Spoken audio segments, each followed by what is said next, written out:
So Dillon Gabriel, the other rookie quarterback, third-round pick, was asked about playing on time and its importance, and also about, as an undersized quarterback, finding passing lanes.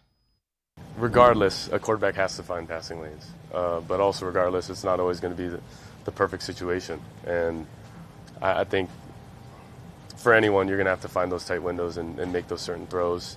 And that's at every level, regardless of, physical ability. You're going to have to make certain throws that, are contributing to winning.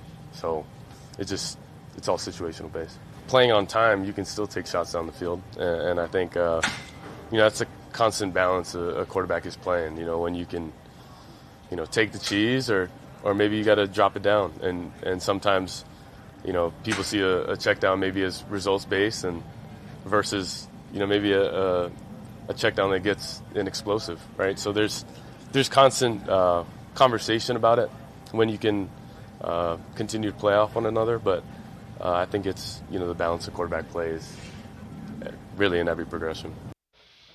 And G-Bush, I keep saying this. We're not going to know exactly what Dillon Gabriel is relative to the NFL probably until the regular season, because full speed, pads, it's just different. That's when we'll find out. Can he find the passing lanes? Can he be the Drew Brees type that can succeed with, being under 6 foot? Everybody, I think, has something we can learn from somebody, except for Joe Flacco. I think we know Joe Flacco.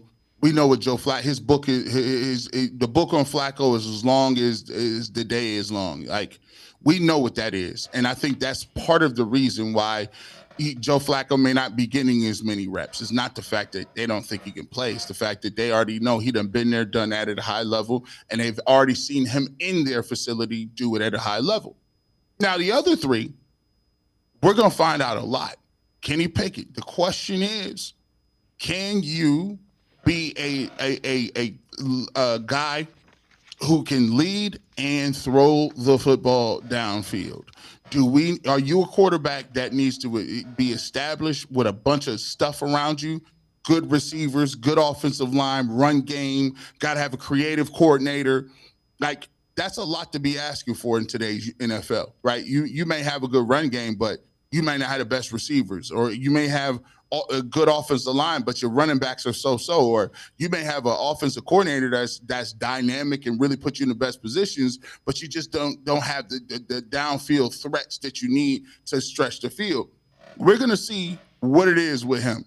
He was a first-round pick, and he's going to have to make plays to show that if you want to be one of those quarterbacks or known as a starting quarterback in the league. And the other two, you're going to have to see. Dillon Gabriel and Shedeur are both accurate.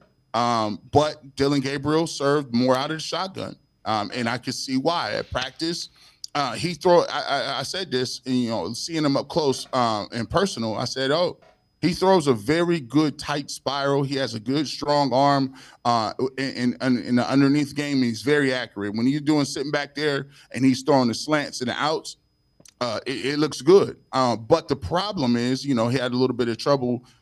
He sailed a pass when he were in the goal line period, and it was because the pressure was in his face. And that is a thing.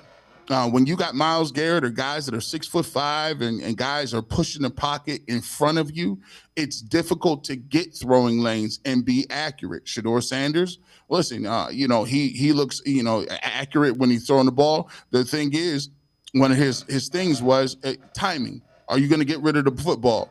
Understanding when to take one of those deep shots, and what are we doing here? Are we going to throw the ball? We can't take sacks in that opportunity or in that certain part of the field. So all of them are going to learn. And the great thing about it is this is why, I'm going to enjoy watching the Cleveland Browns this year, because there's certain things that you can learn from football in evaluation periods. It's going to be a very, thin needle to try to thread the needle with figuring out what these guys are and trying to keep guys motivated and giving your veterans a chance to win.